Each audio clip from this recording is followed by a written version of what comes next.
दिल्ली के जंतर मंतर पर देश के शीर्ष पहलवानों का धरना 7वें दिन जारी है। विनेश फोगाट, साक्षी मलिक और बजरंग पुनिया जैसे ओलंपिक, कॉमनवेल्थ गेम्स, एशियाई चैंपियनशिप पदक विजेता पहलवान इस प्रदर्शन की अगुवाई कर रहे हैं। पहलवानों ने कुश्ती संघ के अध्यक्ष बृजभूषण सिंह पर यौन शोषण के आरोप लगाए हैं। उनकी शिकायत पर दिल्ली पुलिस ने 2 एफआईआर दर्ज कर ली है, लेकिन पहलवान धरना खत्म करने के लिए तैयार नहीं है। पहलवानों ने साफ किया है कि जब तक बृजभूषण की गिरफ्तारी नहीं हो जाती तब तक धरना जारी रहेगा। पहलवानों का कहना है कि 21 अप्रैल को कनॉट प्लेस थाने में बृजभूषण सिंह के खिलाफ शिकायत करने गए थे, लेकिन पुलिस ने एफआईआर दर्ज नहीं की। भारतीय पहलवान 23 अप्रैल को फिर से जंतर मंतर पर धरने पर बैठ गए और बृजभूषण के खिलाफ मोर्चा खोल दिया। पहलवानों ने कहा कि 3 महीने के बाद भी बृजभूषण के खिलाफ कोई कार्रवाई नहीं हुई है, इस वजह से वो धरने पर बैठे हैं। इस बार पहलवानों ने कहा कि उन्हें जो कोई भी समर्थन देगा वो लेंगे। इसी कड़ी में उन्हें कांग्रेस, आरएलडी, आम आदमी पार्टी, किसानों, अभिनेताओं, ओलंपिक स्वर्ण पदक विजेता नीरज चोपड़ा और अभिनव बिंद्रा से लेकर गायक अजय हुड्डा तक का समर्थन मिला। अब सुनवाते हैं आपको आज जंतर मंतर पर पहुंची कांग्रेस महासचिव प्रियंका गांधी ने क्या कहा। देखिए, जो मैं सुन रही हूँ, जो मुझे बताया गया है, और मैं पूरी तरह से बिलीव करती हूँ, क्योंकि ये लड़कियां जो हैं इतनी मेहनत करती हैं, इतनी ट्रेनिंग के लिए इतने शोषण इनको देखने पड़ते हैं, इतना करना पड़ता है एज इट इज, अपनी फैमिलीज के लिए, परिवार के लिए, देश के लिए, प्रदेश के लिए इतना कर रही हैं, तो कुछ कह रही हैं कि इनके साथ, और एक नहीं कह रही है, बहुत सारी ऐसी लड़कियां हैं जिनके साथ ये सब हुआ है। तो मैं समझना चाहती हूँ, एक्चुअली मैं समझना चाहती हूँ कि सरकार इनको बचा क्यों रही है।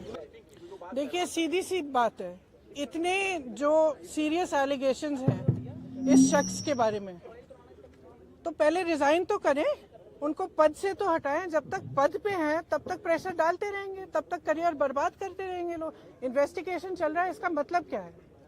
मतलब क्या है? अगर वो आदमी उसी पद पे है जहां सबसे ज्यादा पावर है सबके ऊपर, सारे प्लेयर्स के ऊपर, इनके करियर को बर्बाद करने के लिए, इनको तंग करने के लिए, प्रेशराइज करने के लिए, तो फिर आप कैसे कह सकते हैं कि एफआईआर, इन्वेस्टिगेशन, क्या मतलब है इसका? पहले रिजाइन करें, उसको हटाएं पद से, उसका पावर तो लीजिए। जिस पावर, जिस सत्ता ने उसको इनेबल किया है कि वो ये सब करे, पर पहले वो तो हटाइए। जब ये लड़कियां मेडल जीत के आती हैं तो हम सब ट्वीट करते हैं, सब कहते हैं कि हमारा गर्व है, सारे जितने भी नेता हैं, हम इंक्लूडेड इसमें, हम सब कहते हैं कि ये सबसे बड़ी बात है, देश के लिए अच्छा है, ये है, इन्होंने देश का गर्व सम्मान रखा है।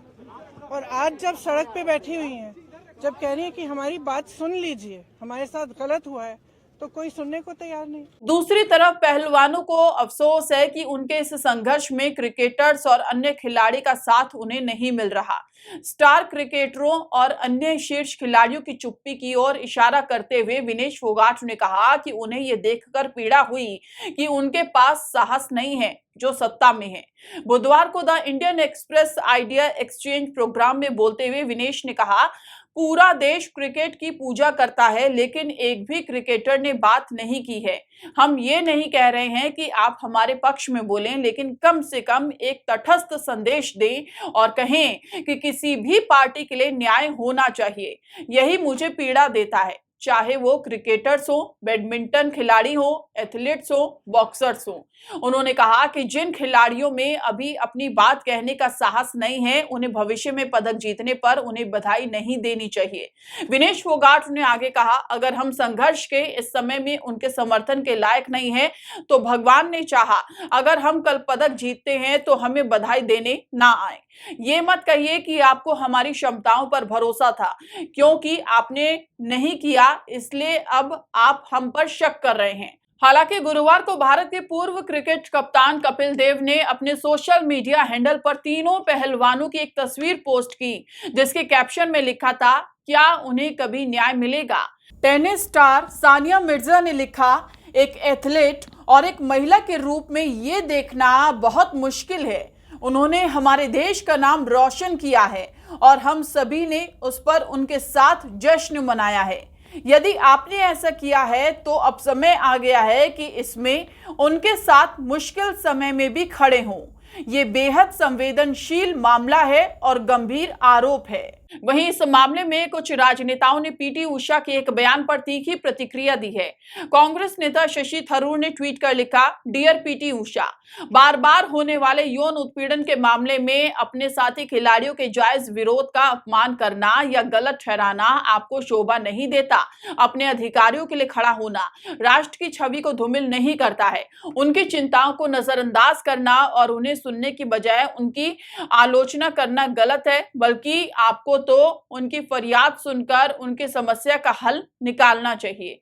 वहीं शिवसेना सांसद प्रियंका चतुर्वेदी ने कहा कि देश की छवि तब खराब होती है जब यौन उत्पीड़न के आरोपी सांसद बच जाते हैं, जबकि पीड़ितों को न्याय के लिए संघर्ष करना पड़ता है। उन्होंने ट्वीट कर कहा, मुझे खेद है मैम, हमें सामूहिक रूप से अपने खिलाड़ियों के लिए बोलना चाहिए। उन पर छवि खराब करने का आरोप नहीं लगाना चाहिए। वे हमारे देश और हमें गर्व करने का कारण देते हैं।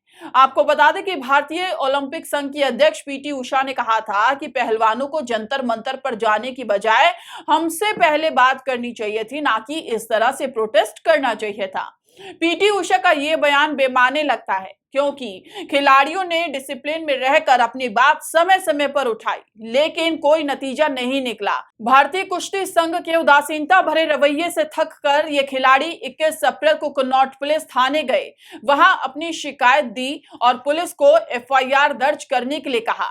पुलिस ने एफआईआर दर्ज करने से मना कर दिया। मजबूर होकर उन्हें 23 अप्रैल को जंतर मंतर पर धरने पर बैठना पड़ा। आपको बता दें कि 18 जनवरी 2023 को पहलवान विनेश फोगाट, साक्षी मलिक और बजरंग पुनिया ने दिल्ली के जंतर मंतर पहुंचकर रेसलिंग फेडरेशन के अध्यक्ष बृजभूषण शरण सिंह पर कई गंभीर आरोप लगाए थे। तब विनेश फोगाट ने रोते हुए कहा था कि बृजभूषण सिंह महिला रेसलर्स का यौन उत्पीड़न करते हैं। 21 जनवरी को बृजभूषण सिंह के खिलाफ लगे आरोपों पर जांच के लिए समिति का गठन किया गया और उन्हें कुश्ती संघ के कामकाज से दूर रहने के लिए कहा गया। हालांकि वो अपने पद पर बने रहे और खुद को बेगुनाह बताया, जिसके बाद खेल मंत्री अनुराग ठाकुर ने पहलवानों के साथ कई दौर की बातचीत की और 23 जनवरी को आरोपों की जांच करने के लिए 5 सदस्यीय परीक्षण समिति बनाई।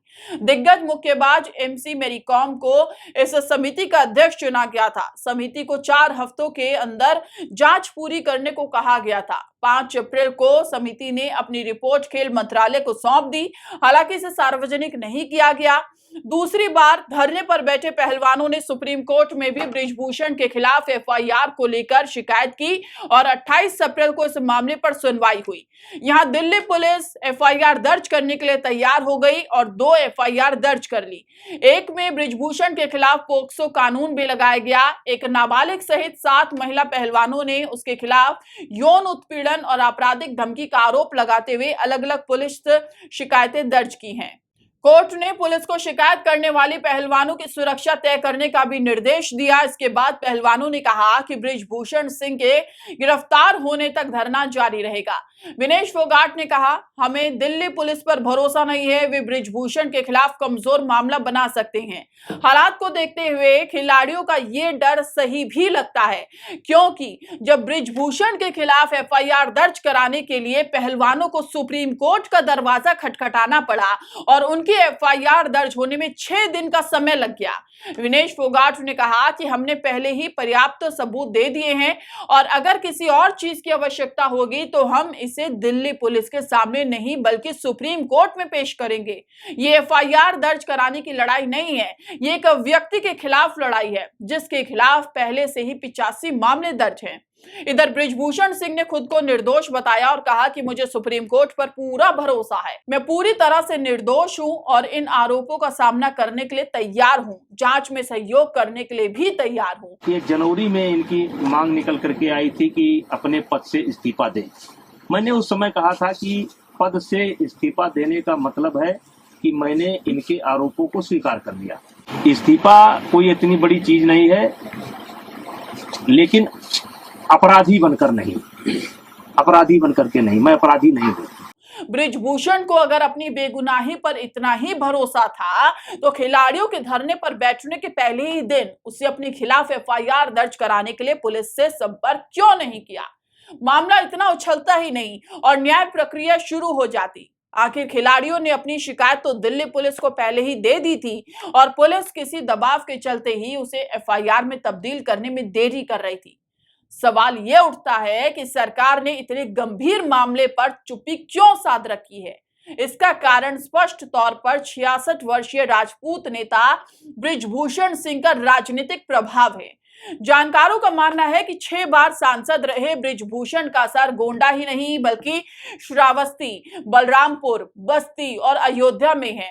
इन जिलों में लोकसभा की 20 सीटें आती हैं। बिहार, पश्चिम बंगाल, मध्य प्रदेश और राजस्थान में बीजेपी की लोकप्रियता के गिरते हुए ग्राफ की भरपाई करने के लिए पार्टी उत्तर प्रदेश में हर सीट को जीतना जरूरी समझती है। ऐसे में बीजेपी बृजभूषण जैसे रसूखदार नेता के समर्थकों को नाराज नहीं कर सकती। जैसा कि पड़ोसी देश बिहार में हाल ही में नीतीश सरकार ने वहां के राजपूत नेता आनंद मोहन को समय से पहले रिहा करके उस जाति के लोगों को अपने साथ जोड़ने की कोशिश की है। अब देखना यह होगा कि केंद्र सरकार ऐसा क्या कदम उठाएगी कि धरने पर बैठे नाराज खिलाड़ियों और उनके समर्थन में आए लोगों को संतुष्ट कर पाए। फिलहाल इतना ही। देश और दुनिया की तमाम बड़ी खबरों के लिए चैनल को सब्सक्राइब करें। नमस्कार।